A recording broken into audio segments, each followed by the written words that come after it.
সর্বপ্রথম মিথ্যা বলা যাবে না, হারাম খাওয়া যাবে না।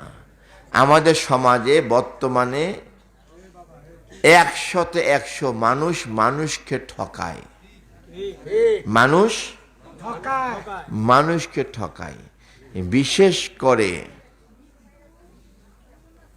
প্রতিটি পরিবারে মেয়েদেরকে ঠকানো হয় 100 ভাগ।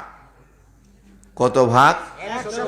100 ভাগ। আমরা কেমন মুসলমান, আল্লাহর আইনে মানি না।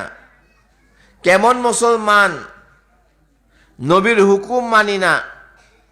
এক সাহাবী আল্লাহ রসুলের দরবারে হাজির হলেন, বললেন যে হুজুর, আমি আমার ছোট সন্তানকে সম্পদ বেশি দিতে চাই, আল্লাহর বড়টার একটু কম দিতে চাই।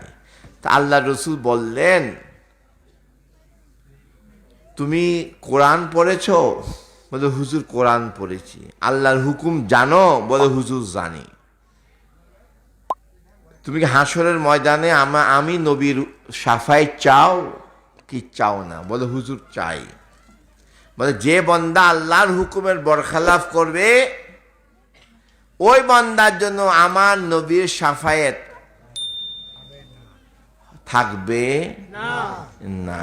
আমি আল্লাহর সাথে যারা বেঈমানি, আল্লাহর সাথে যারা গাদ্দারি করবে, ওই বান্দার শাফায়াত আমি করব না। আল্লাহর হুকুমের সাথে যারা গাদ্দারি করবে, বরখালাফ করবে, আল্লাহর সাথে যারা নাফরমানি করবে, আমি রসুলের শাফায়াত তাদের জন্য ওয়াজিব হবে না।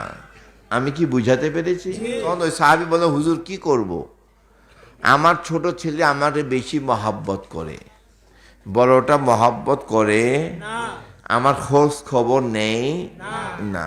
তো রসুল ওনাকে হুকুম করলেন, তুমি আল্লাহ যেভাবে বন্টন সম্পদের মালিককে বলে আল্লাহ, তো আল্লাহর সম্পদ আল্লাহ বন্টন করেছে। তুমি যতদিন দুনিয়াতে ছিলা ততদিন তুমি ভোগ করেছো। তোমার পরে কে কতটুকু পাবে আল্লাহই হিসাব করে দিয়েছে।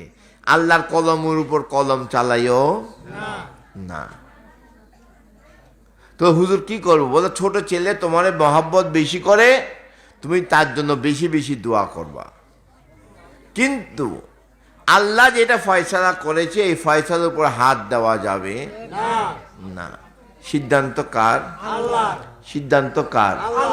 নাকি বন্দার? আপনার বাবা যদি আপনার ফুফুদেরকে ঠকিয়ে যায়, আপনি আজকে থেকে যদি জেনে থাকেন ফুফুদের হক দিয়ে যাবেন। যদি শরিকদারের কারণে কোনোভাবে যদি না দিতে পারেন, ফুফুদেরকে কিছু টাকা পয়সা উপহার দিয়ে তাদের কাছে মাফ চেয়ে নিবেন। ফুফু, আমার বাপে যা মনে তাই হোক, তুমি আমার মাফ করে দাও, আমার কবরে যেন আযাব না হয়। আল্লাহর দরবারে এটা সিজদাত পইরা বলো যে তুমি আমারে মাফ কইরা দিছো, আমার অন্ততপক্ষে তুমি মাফ চেয়ে যাও, তোমার বাবা যা মনে চাই তাই হোক। আমি কি বুঝাতে পারছি? আর ফুফু যদি তোমাকে আর তোমার বাপ দুজনকে মাফ করে দিই, তা তো আলহামদুলিল্লাহ। যদি মাফ না করে, অন্তত তুমি নিজে মুক্তি নিয়ে যাও, তোমার সন্তানদেরকেও মুক্তি দিয়ে যাও। আমি কি বুঝাতে পারছি? কারণ তুমি মুক্তি না পেলে তোমার সন্তানরাও মুক্তি পাবে না।